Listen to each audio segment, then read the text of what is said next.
morning, City Council President and City Council members. My name is Dr. Monique Howard. I'm the Executive Director of the Women Organized Against Rape, WAR, the only rape crisis center in the city of Philadelphia.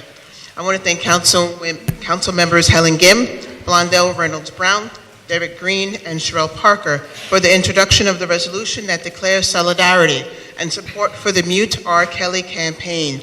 As a nation, we were witness to the narratives of the many survivors of sexual assault and abuse that were depicted on the Lifetime docuseries, Surviving R. Kelly. For 3 consecutive nights, we heard and saw 6 hours of horror stories of rape, child sexual abuse, sexual grooming, and his sex cult. R. Kelly is the true definition of a sexual predator. He preys on mostly young girls, those who are vulnerable, easy to manipulate, and most likely starstruck. Some of his victims may have experienced abuse in previous relationships. His story is not a new story. We have heard about his crimes for decades. His crimes are outlined in his music, and his moniker as the Pied Piper clearly explains what he does and how he operates. How did this happen for decades? The answer is twofold: race and money. Robert Kelly's victims were young black girls, undervalued and undercared for. According to a report from the Center on Poverty and Inequality at Georgetown Law, adults view black girls as less innocent and more adult-like than their white peers, especially in the age range of 5 to 14. Survey participants perceive that black girls need less nurturing, less protection, to be supported less, comforted less, and are more independent, know more about adult topics, and know more about sex. These results imply that even if these girls told the truth, no one would believe them. Chance the Rapper, a musician who has worked with R. Kelly, was quoted as saying, "I didn't value the accuser's stories because they were black women." These are the beliefs of R. Kelly relied upon to protect his behavior. We must believe survivors. We must make sure that black girls know that they matter and that they will be believed. And let us not forget money. Again, decades of allegations and crimes, yet he still sells out venues and makes monies for critics, for cities and for other musicians. WAR has been providing services since 1971. In 2018, we've received 5,019 telephone calls to the hotline. We've provided counseling service to 439 children who were victims of child sexual abuse. These children will suffer post-traumatic stress disorder, drug abuse, and other major depressive opportunities. Thank you very much for introducing the resolution. Again, WAR supports Mute R. Kelly. We believe survivors. We believe and support black girls. We work hard to make sure Philadelphia is a safe city. Thank you. Thank you for your testimony. Lakeisha Anthony, commenting on 190036. Good morning. Good morning. Good morning, City Council and all that are present today.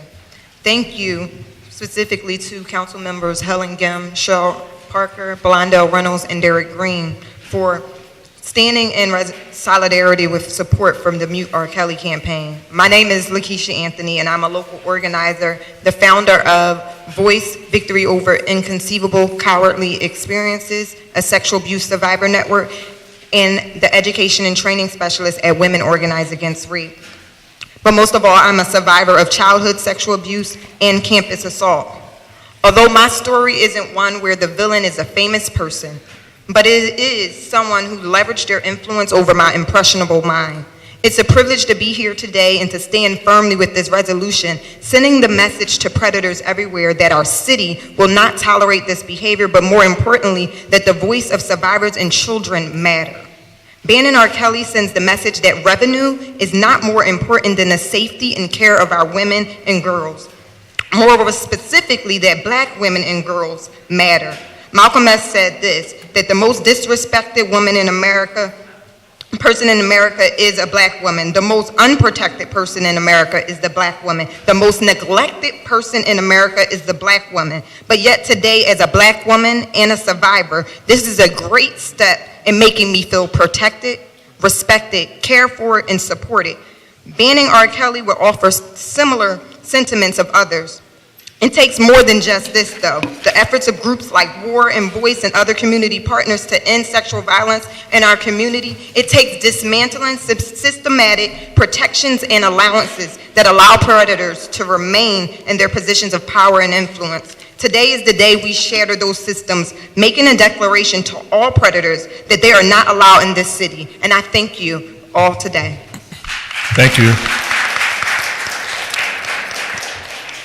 Kenyette Burns. Commenting on 190036. Good morning. Good morning. My name is Kenyette Barnes, and I am the national co-founder of Mute R. Kelly. I just want to say thank you to the ladies who spoke before me. Thank you to Councilwoman Gim, Mr. Chairman. I flew all the way here in 6-degree weather from Atlanta, Georgia, to stand in this space today to say thank you. Thank you as a political body for taking a stance and saying, without a doubt, that black girls matter. When my co-founder, Ornike Odeleye, and I decided over coffee and mutual outrage in Atlanta, Georgia, to launch the Mute R. Kelly movement, it was a modest venture. We simply wanted to stop the concert in Atlanta. At that point, we gained the unanimous approval and support of the Fulton County Board of Commissioners, and the outrage and the activism of Mute R. Kelly began around the country. While we were focused on our concert, 5 concerts around the country canceled. Survivors began to come forward. Our phone lines were inundated. Help us. How can we do this? In 15 months, the Mute R. Kelly movement has 12 chapters, including 2 chapters internationally in Amsterdam and Germany. We have had 8 active protests at concerts. We've canceled 12 concerts and an estimated $1.75 million in lost revenue. What we are clear is that this movement is about accountability. This movement is about acknowledging that black girls matter. This movement is about saying enough is enough, and no longer can we allow people to rest on hero worship and have the capital to buy themselves out of accountability. A very quick story before my time is up. I do have a Philadelphia connection. I am an alumni of Temple University, and I worked at CHOP. Yes, I'm an owl.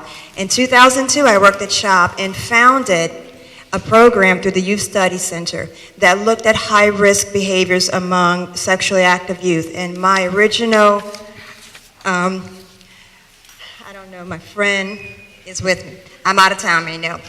But it was at that point that I started to educate people about R. Kelly. 2002, I was muting R. Kelly then. 2019, I'm on that mission. And I thank you from the bottom of my heart for supporting our movement.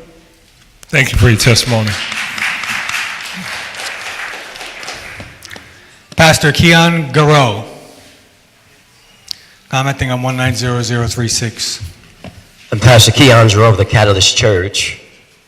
It was, in fact, Atwood Burke who put pen to paper and inscribed the words, "The only thing necessary for the triumph of evil is that good men do nothing." I am a father. I am a father of a daughter, and I refuse to do nothing. Having viewed Dream Hampton surviving R. Kelly, I was inexplicably disgusted. I took pause at how such a troubled person could get away with such alleged repetitive atrocities.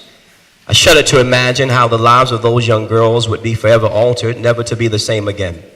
The brilliant black sister Dream Hampton produced the documentary as a tool to systematically dismantle gender violence and give voice to the vulnerable. However, long before the documentary, a plethora of courageous women, one who just spoke right before me, was speaking truth to power about the atrocities of R. Kelly, who built an ecosystem around his predation. Much like most movements to support suppressed people groups, the groundswell of supportive voices often moves at horse and buggy pace before justice is won, due to often overwhelmingly tremendous opposition. In this case, insert fame and fortune and power, victim blaming, and our desire to reimagine and reappropriate the demons of many of our heroes at the expense of their gift, and you have a recipe for decades-long depravity. With bated breath, I watched the documentary. Afterwards, I immediately contacted the point person for our church's sexual assault ministry. Within 24 hours, a panel discussion was planned to address the issues. Panelists included Movita Johnson Harrell, Director of Victim Services for the DA's office, State Rep Morgan Severs, who was doing some great work around this subject on the state level, Teresa White Walston from Women Organized Against Rape, and Lakeisha Anthony, founder of Voice, an incredible organization that offers resources and support for victims of sexual violence. We were intentional about hosting this discussion during the time of our usual midweek worship Bible study hour because it was just that important. Therapists were on standby, resources were shared, conversation was had, hearts were healed, lives were changed. Today's resolution does not directly ban R. Kelly from Philadelphia, obviously, as a citizen. However, it is a strong statement of support and solidarity with a plethora of voices across the country who are done with pedophiles parading on platforms for praise. Enough is enough. This is a strong statement of support for young girls who have felt disrespected, disgraced, and disgusted, made to feel ignored, unrepresented, uncared for, unprotected, unwanted, and less than human. Lastly, let's be clear. No one is beating up on black men. This has nothing to do with race. It has everything to do with rape. The truth be told, R. Kelly and Harvey Weinstein should be cellmates. This is not an attack on black men. It is an attack on rape culture that mutes victims but gives voice to perpetrators. Let's believe and support black women. Let's believe and support black women, brown women, white women. Let's support and believe women. Let's stop muting victims. It's time to hashtag mute R. Kelly. Thank you, Mr. Kelly. Thank you for your testimony.